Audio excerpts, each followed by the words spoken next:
It's the wonderful Renee Howell. Good morning, Renee. Morning, how are you? Yeah, I'm really good. I'm good. It's good to be back. I'm glad to have a guest on my first show back because it means that we're prepared.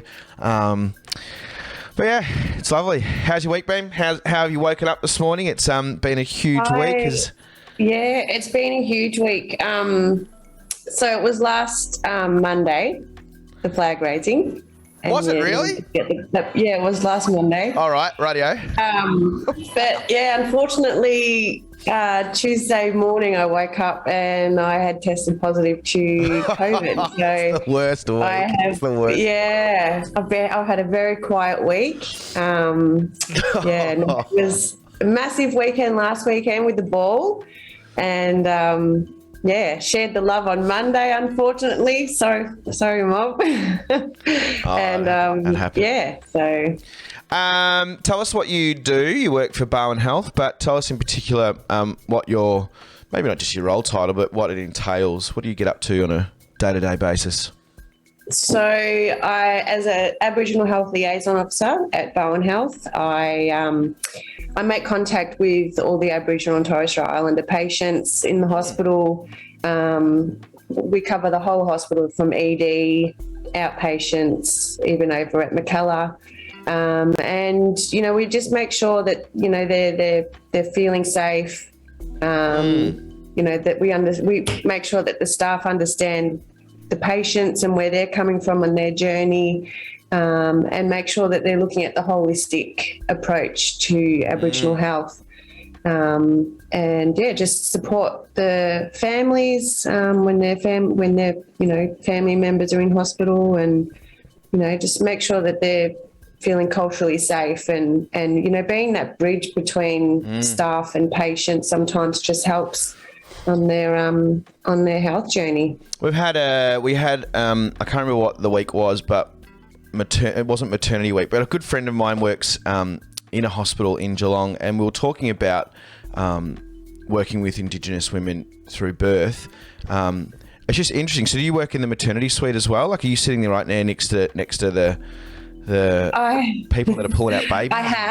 I have supported a few patients. I usually, if I'm requested, then I'm more than happy to come and catch a baby. Nah. No, yeah, but you're right there. We work really closely with maternity ward and with birth suite and postnatal ward. But I usually let the mums do their thing in the birth suite unless I'm requested. But yeah. How long has this kind of role been around? Has there always been an Aboriginal liaison officer to be that comforting little, or really important cushion? So I shouldn't say little, big cushion for mob when they come to hospital? Has it been around for a long time? They have. Lynn McGuinness was our AHLO for many, many years. She was on her own. She was amazing. I remember her coming to visit me when I had my first baby. And, oh, really? Yeah, right. Just having that, that cultural support and someone yeah.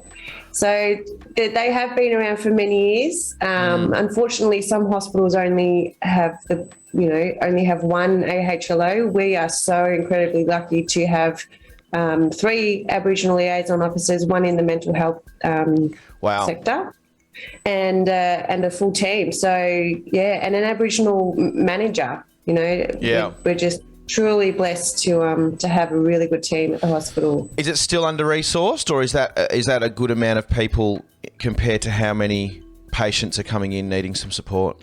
Look, I think another 2 of me would be great. There's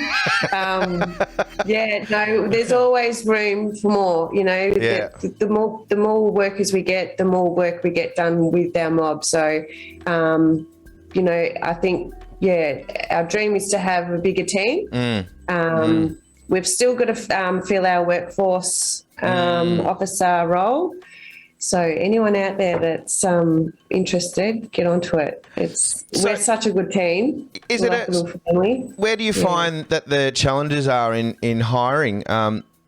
Is there not much understanding about what that is day to day? Is there is there a lot of loopholes? Like, have you studied for this role or got some qualifications, or is it pretty easy to attain? So I've done some on-the-job training. I've done my certificate. I've done my diploma in community and family welfare.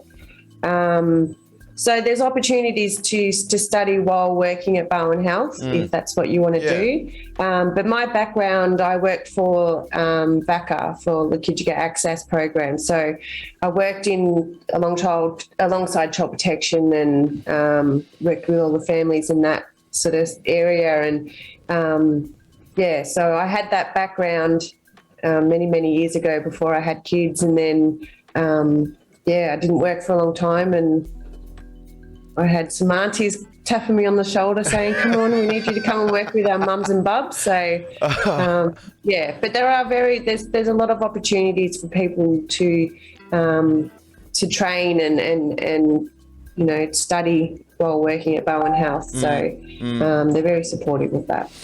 I think I heard your speech, a part of it, through the Wallarong stream. I think someone recorded it and recorded you on the side. Naughty sister. But it was wonderful. And I wanted to touch on what you mentioned. It was only brief in your speech, but you mentioned, you see people in a very, very vulnerable state. I think you're treading very lightly about what you do. It's pretty deep, hey, the work you do. Like you're seeing people. Tell us some of the situations that you might find yourself in.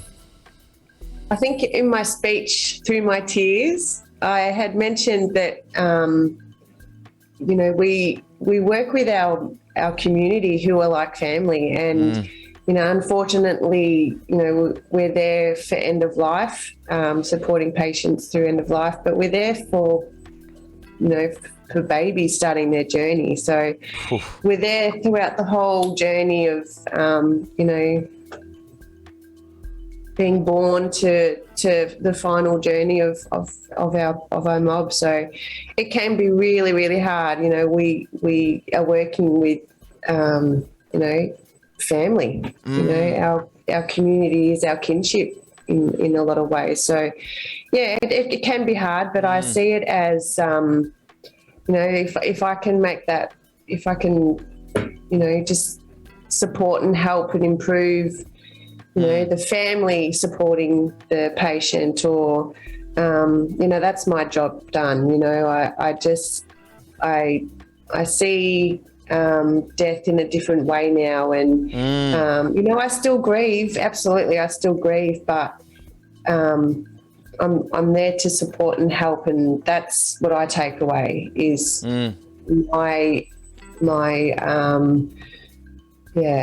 what I've given back to that family or that patient. How do you find the response from the people that you're working with, not the patients, but the people in the hospital? There's obviously a need for this role, not because they can't do it, but maybe they're preoccupied, but maybe a bit of both. They don't understand the patient enough. Have you noticed much of a shift in the reception and the real common understanding that you are very important, get in here, or is it a bit of a challenge at times? They're like, oh, here she is again telling you what to do. Is there still a bit of that going on, or is it really changed? Because I feel like society it does change, and we're becoming more informed, and we're starting to realise that Indigenous people do things differently. They're not different, but they just do things differently. Yeah, absolutely. Like we're getting better. I've been there for over 5 years now, and I know a lot of the staff, and they really do embrace my work, and they really support us. And I love when they ring and say, Renee, we've got this patient. We're not really connecting with them, can you come and have a yarn? And it is getting a lot better. There's always room for improvement, but no, the hospital's fantastic. Aboriginal Health has really put its footprint in Barwon Health now, and we are seeked a lot of the time. It's really good. One day I wish that we don't need Aboriginal Health liaisons. That would be the ideal world, that we aren't needed, but it's, at the moment, it's still got a bit to go. Yeah. What do you think some of the things that aren't getting dealt with, what are they? Like, can you be specific about, like, some of the barriers that are there, that you either immediately bring in or over the time of their trips to hospital? So, like, what kind of things? As we know, Geelong was one of the highest, is one of the highest rates of stolen generation.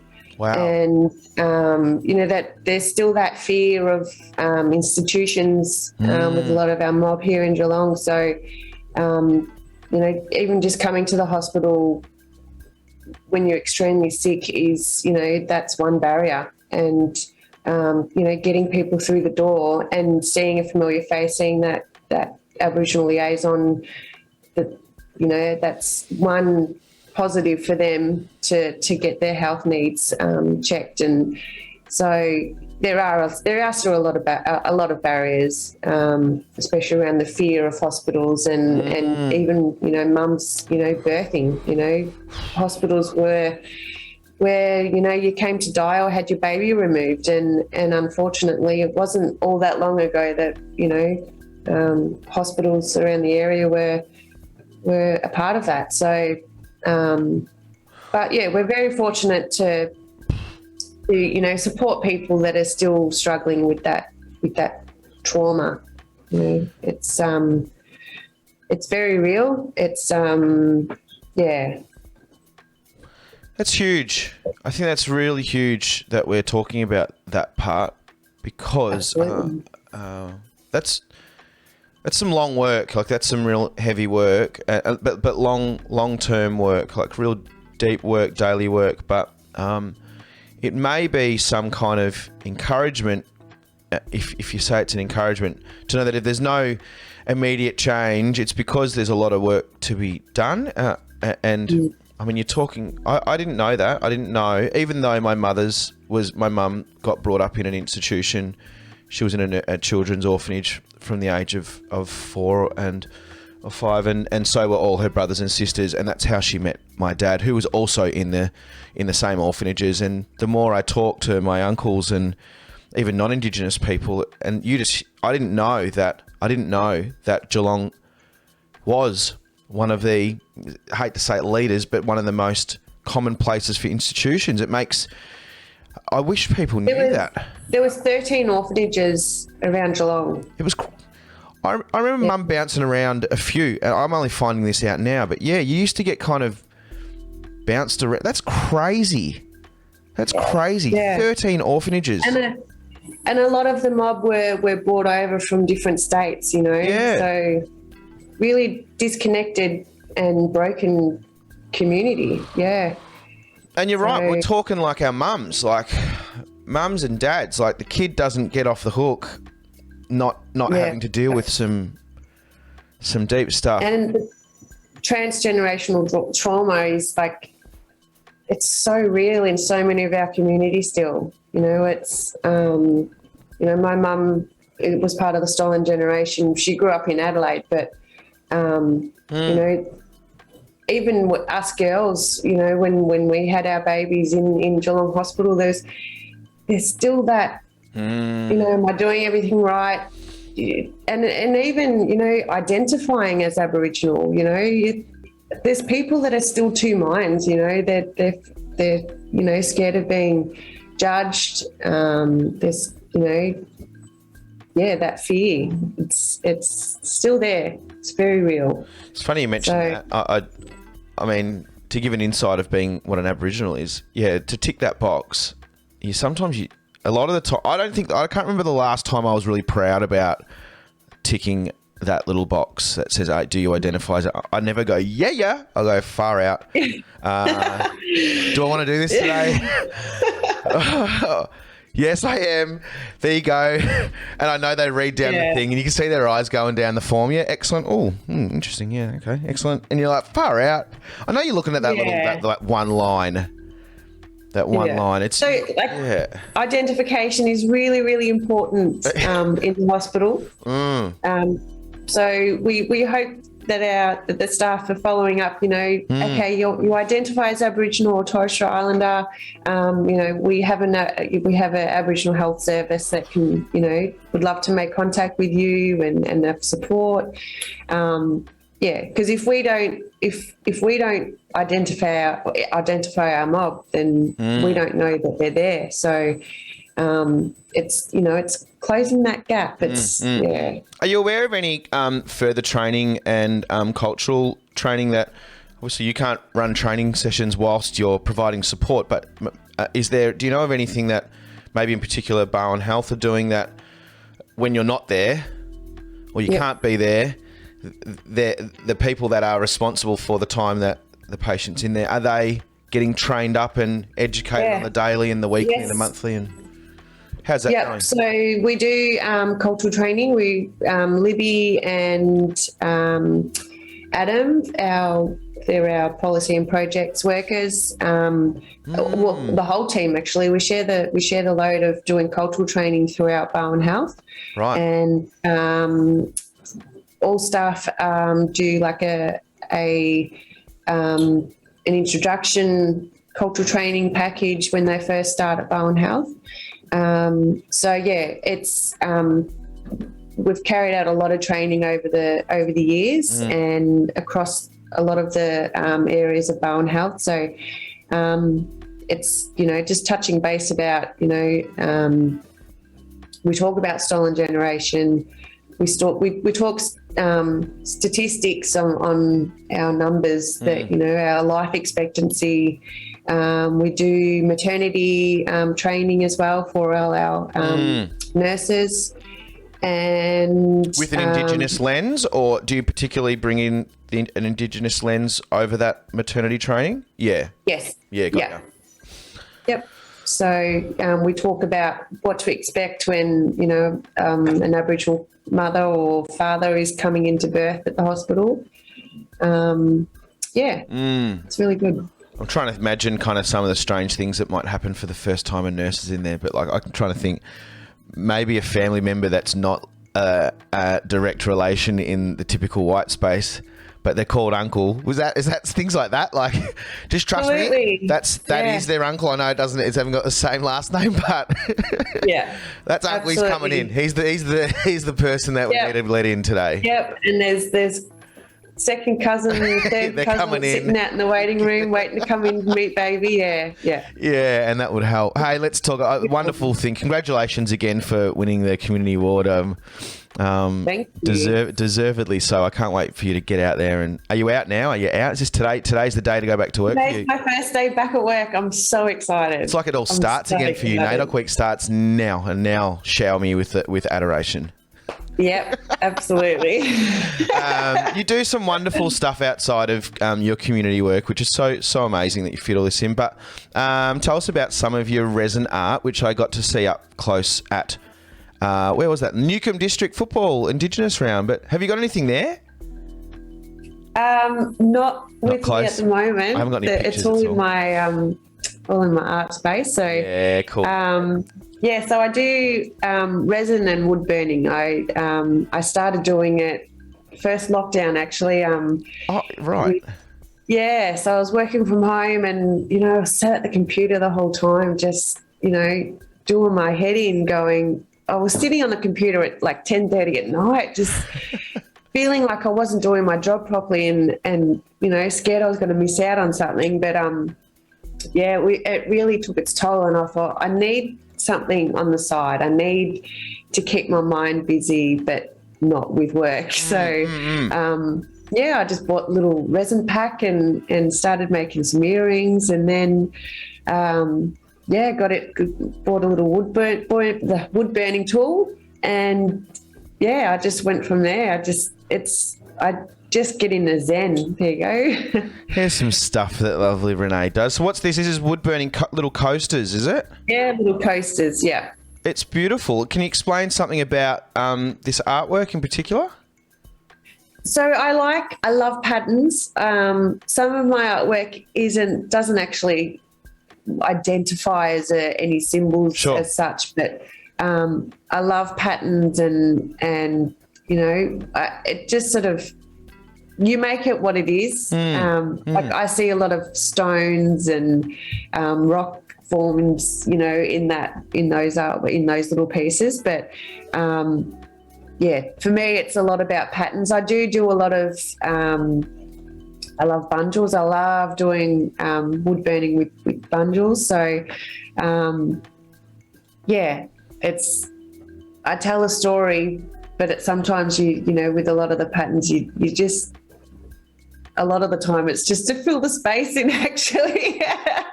Sure. Where was this? Was this at where was this? Paco Festa, or was this at the Watherong, the Co-op Day? This was at my first market at the NAIDOC flag raising last year. Gotcha. So I'd done I want people to see some of the resin stuff, which is absolutely spectacular.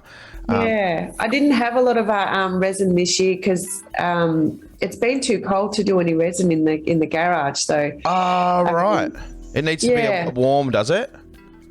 Yeah, it needs to be a certain temperature, otherwise it doesn't really set properly. So Gotcha. I need to get some heaters set up in there and get back into it. But I'm loving my wood burning at the moment. I just sit on the couch and burn away, and then look up and there's a cloud of smoke around me, and I think, well, open some windows. What does it smell? Does it smell like a fire? Does it smell good? I love it. It's like sitting next to a campfire all day. Probably not good for your respiratory system, but no. I wear a mask, like a special protective mask. So yeah. Rubbish. You just wear your COVID little disposable mask. No. Oh no. I've put up your Facebook page there. Resonating Burns is the Facebook page. Which is lovely Renee Howell's stuff there. She does burns, she also does resin art. And you got any gigs coming up? We had a few this week, but unfortunately due to COVID I couldn't attend. But yeah, there are a few coming up. Cool. A few corporate gigs. So yeah. I can't wait to get back into it. Yeah, I bet. So many little creative outlets you got, which must make you very busy, but healthy. It's good to have variety. It's great to have variety. You got something for when you're sick. You got something for when you're healthy. Then you got your community day job. Yeah. So good. There's the chat line. You can't see it, but Alex McGinn, oh boy, beautiful. They've started saying. Adam Hark wrote a message. That is a scary fact about the generations here. The stolen gen in Geelong. Thank you guys for starting my day with the knowledge of what is going on in my backyard. I better get back to it. Love your work, Renee. This is from Shelley. You know Shelley. Barwon Health, AHU are pure champions. Plenty of love coming in there for you, Renee. We're going to keep things going. I'm putting you on the spot here. Have you got a song you'd like us to go out with? Ooh. Any go-to songs, particularly First Nations? You got anything that you like rocking? Can be anything. I haven't played anything commercial yet, so you can go anything at all.